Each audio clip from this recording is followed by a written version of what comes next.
नमस्कार दर्शकों।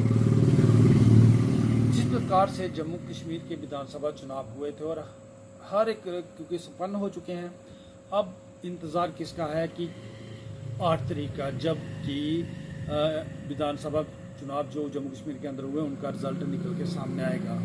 तो आज अगर बात की जाए जिस प्रकार से इलेक्शन कमीशन द्वारा एग्जिट पोल के ऊपर जो एक रोक लगाई गई थी वह आज खत्म हो गई और उसके बाद आपने देखा होगा काफ़ी सारे नेशनल पोर्टल्स के ऊपर भी जो एग्जिट पोल है वह चल रहा है।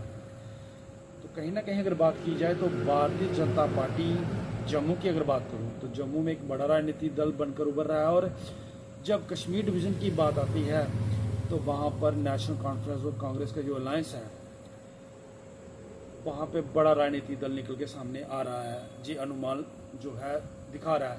उसके बाद अगर बात की जाए पर कहीं ना कहीं जम्मू की बात करूँ तो जम्मू में नेशनल कॉन्फ्रेंस और कांग्रेस का जो अलायंस है ये भी बढ़त बनाता हुआ नजर आ रहा है, प्लस में चल रहा है। अगर ओवरऑल मैं इसको बताऊं जिस प्रकार से नेशनल मीडिया के ऊपर भी ये चीज़ चल रही है तो मैं आपको बताता चलो। पहले जम्मू की बात की जाती है, जम्मू की बात करते हैं। जम्मू में नेशनल कॉन्फ्रेंस और कांग्रेस का जो अलायंस पहले परसेंटेज पे आते हैं कि कितने प्रतिशत जो वोट हैं बैंक को पड़े हैं। 36.4% जो वोट हैं नेशनल कॉन्फ्रेंस और कांग्रेस अलायंस के बीच में जो हुआ था उसको जो अनुमान जल गया उतने परसेंट जो वोट हैं पड़े हैं।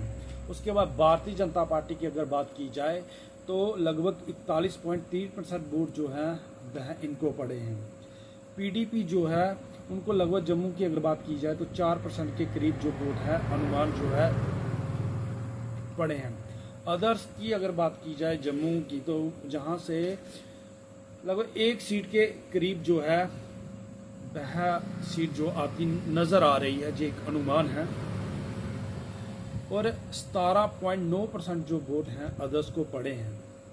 अब अगर सीट्स की बात की जाए जम्मू की तो जम्मू में अगर बात की जाए नेशनल कॉन्फ्रेंस और कांग्रेस जो है प्लस में और 11 से 15 सीटें जो हैं इनको आने का जो है अनुमान है। भारतीय जनता पार्टी की अगर बात की जाए 27 और 31 के बीच में जो सीटें हैं इनको मिलने का अनुमान है जम्मू से।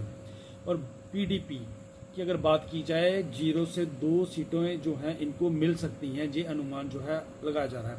और अदर्स जो हैं जम्मू की बात की जाए तो जहां पर 1% यानी जम्मू की बात की जाए सबसे बड़ा जो राजनीतिक दल निकल के ऊपर ऊपर आ रहा है वह है भारतीय जनता पार्टी। क्योंकि पिछली बार भी अगर बात की है 2014 की चुनाव की तो तब भी जो था भारतीय जनता पार्टी जहां से 25 सीटें निकल के जो थी बड़ा राजनीतिक दल बन के सामने आया था और पीडीपी के साथ मिलकर उन्होंने सरकार भी बनाई थी। अब अगर कश्मीर डिवीज़न की बात की जाए तो वहाँ से जब पहुँचते हैं तो काफ़ी सारा जो सिनेरियो है वह चेंज हो जाता है। कश्मीर डिवीज़न की जो वोटिंग की बात की जाए तो नेशनल कॉन्फ्रेंस और कांग्रेस को वहाँ से 41.1% जो है वोटिंग हुई है। भारतीय जनता पार्टी को जो अनुमान है वह 3% वहाँ से उनके फेवर में जो है वोटिंग हुई है। और उसके बाद पीडीपी की अगर बात की जाए 17% वहाँ पर जो है उनके फेवर में वोटिंग हुई है। और अदर्स जो हैं, जी हाँ, कश्मीर डिवीज़न की बात की जाए तो अदर्स जो है 39.3% जो है उनके फेवर में वोटिंग हुई। और मुझे लगता है कि हो सकता है कि ये एक अहम रोल अदा करें जब जम्मू कश्मीर विधानसभा के अंदर जो सरकार बन के सामने आएगी तो उसमें इनका अहम रोल रहने वाला है जो अदर्स है इंडिपेंडेंट है। अगर ओवरऑल सिनेरियो की बात की जाए क्योंकि इसमें देखा कि जब कश्मीर की बात की जाए तो वहाँ पर जो बड़ा राजनीतिक दल है वह निकल के सामने आ रहा है नेशनल कॉन्फ्रेंस प्लस कांग्रेस। जी हाँ, उनको वहाँ से अनुमान बताया 29.33 और दूसरा जो है वह है अदर्स जिनको 39.3% जिनके हाथ में वोट पड़े हैं और 6 से 10 सीटें वह लेते नजर आ रहे हैं।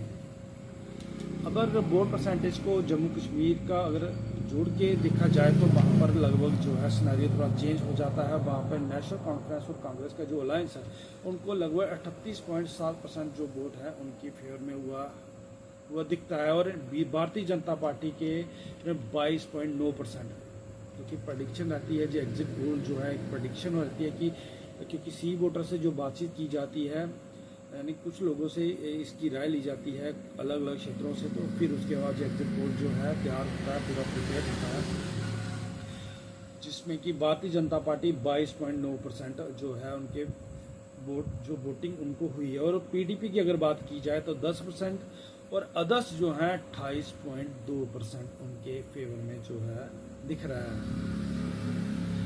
देखा हमने कि जब ओवरऑल जो परसेंटेज आएगी जम्मू कश्मीर की, तो वहाँ पे जो बड़ा राजनीतिक दल निकल के सामने अनुमान जो लगाया जा रहा है वह आ रहा है नेशनल कॉन्फ्रेंस और कांग्रेस। क्योंकि अगर 370 की अगर बात की जाए जिस प्रकार से हो रही थी, तो कहीं ना कहीं अगर बात की जाए श्रीनगर में इसका जो है कुछ फ़र्क दिखता नज़र नहीं आ रहा है। और जम्मू की अगर बात की जाए तो जहाँ पर जम्मू में जो है भारतीय जनता पार्टी जो थी, अगर जम्मू और कश्मीर को अलग से देखा जाए तो दल था भारतीय जनता पार्टी, पर जब सिनेरियो अलग कश्मीर के और उसके बाद जो ओवरऑल वोटिंग आती है वहाँ पर जो बड़ा राजनीतिक दल निकल के सामने जो आ रहा है अनुमान जो है वह है नेशनल कॉन्फ्रेंस कांग्रेस। और एग्जिट पोल के मुताबिक जो है बहुमत के जो करीब दिख रहा है वह है नेशनल कॉन्फ्रेंस और कांग्रेस। ये एक प्रेडिक्शन है, मैंने आपको पहले भी बताया।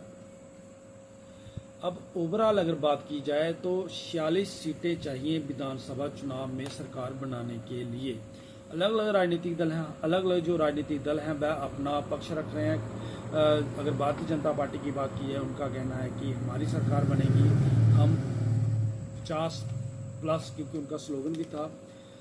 नेशनल कॉन्फ्रेंस और कांग्रेस की बात की जाए तो उनका अलग से कहना है कि हमारी यहाँ पर सरकार बनती नज़र आ रही है।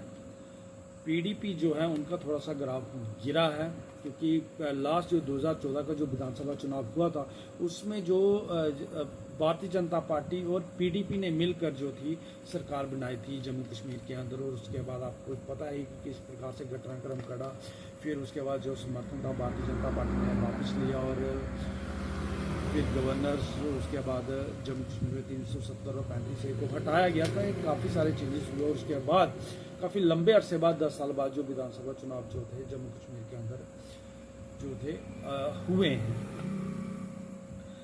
अब जो ओवरऑल जो एग्जिट पोल जो दिखा रहा है काफ़ी सारे नेशनल चैनल में, उसमें ये बताया जा रहा है कि नेशनल कॉन्फ्रेंस और जो कांग्रेस का अलायंस है वह 40 और 48 के बीच में जो है सीटें जो है लेता हुआ दिख रहा है। ये दिख रहा है, कंफर्म नहीं है, पर क्योंकि बढ़ भी सकती हैं कम भी हो सकती हैं। और जो भारतीय जनता पार्टी है उसकी लगभग 27 से 32 जो सीटें हैं वह दिख रही हैं, अनुमान है कि उनको आएंगी। और पीडीपी की अगर बात की जाए तो 6 से 12 सीटें जो हैं आने का अनुमान है। और अदर्स जो हैं 6 से 11 सीटें उनको आने का अनुमान जो है वह लगाया जा रहा है। पर वेट कीजिए, 8 तारीख को तो सब कुछ खुल के सामने आ जाएगा कि कौन किसको कितनी सीटें मिल रही हैं। पर कहीं ना कहीं अगर बात की जाए अलग अलग राजनीतिक दल हैं जो अपना अपना पक्ष भी रख रहे हैं कि हमारी सरकार आएगी, हमारी आएगी, पर ये तो हो गया। पर कहीं ना कहीं अगर इस एग्जिट पोल के ऊपर जाएं तो दिख रहा है कि नेशनल कॉन्फ्रेंस और कांग्रेस जो है वह बहुमत के करीब नज़र आ रही है। और जो इंडिपेंडेंट रहने वाले हैं वह भी एक अहम रोल जो है इस बार जो विधानसभा जम्मू कश्मीर की आएगी उसमें जो निभाने वाले हैं। क्योंकि एग्जिट पोल के मुताबिक जो है नेशनल कॉन्फ्रेंस और जो कांग्रेस अलायंस है यही बहुमत के करीब नज़र आ रहे हैं। क्योंकि जम्मू की अगर बात की जाए तो जम्मू में भारतीय जनता पार्टी काफ़ी अच्छा हुआ है, क्योंकि पिछली बार भी अगर बात की जाए तो जम्मू को से ही भारतीय जनता पार्टी को जो थी 25 सीटें जो थी मिली थी। और कश्मीर डिवीज़न से जो थी पीडीपी थी, जिसके साथ मिलकर फिर उन्होंने जम्मू कश्मीर के अंदर जो अपनी सरकार बनाई थी, जिसमें कि जो पहले मुफ्ती मोहम्मद थे, उसके बाद उनके इंतकाल के बाद सिनेरियो हुआ, उसके बाद महबूबा मुफ्ती आई, वह सीएम रही। और उसके बाद जो था फिर भारतीय जनता पार्टी ने समर्थन वापस लिया तो 35 से हटा और 35A हटने के बाद 370 को हटाया गया जम्मू कश्मीर से। तो कहीं ना कहीं उसके बाद ये जो था विधानसभा चुनाव जो हुए और लोगों की भी काफ़ी मांग थी, क्योंकि लोकतंत्र में अगर बात की जाए तो जम्मू कश्मीर पहले राज्य था, अब ये यूटी है। और लोगों की इस राय की अगर बात की जाए तो काफ़ी सारे लोगों का ये कहना था कि जो राज्य का दर्जा है वह हमें वापस मिलना चाहिए। और इसको लेकर आपने देखा होगी भारतीय जनता पार्टी और भारत के माननीय प्रधानमंत्री ने भी हर एक रैली में आपने देखा होगा, क्योंकि हर एक दिग्गज जो था वह अपने अपनी पार्टी की तरफ से था। पर भारत के माननीय प्रधानमंत्री ने भी खुद और अमित शाह जो कि गृह मंत्री हैं उन्होंने भी कहा कि राज्य का जो दर्जा है वह जम्मू कश्मीर को वापस कर दिया जाएगा। पर कब, इसको लेकर तो फिलहाल संशय ही है, पर इस चीज़ को उन्होंने जरूर माना। अब देखना ये है कि 8 अक्टूबर को जब इनकी काउंटिंग होगी तो क्या निकल के सामने आता है, क्योंकि एग्जिट पोल जो दिखाया जा रहा है वह मैंने आपके साथ डिटेल में साझा कर दिया।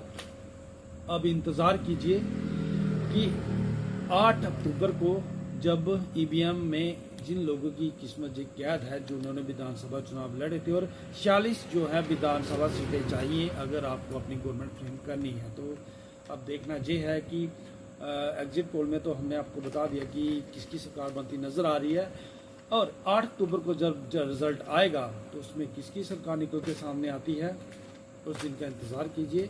सिर्फ आज 5 है, 2 दिन बाद, और तीसरे दिन जो है वह पिटारा भी खुल जाएगा।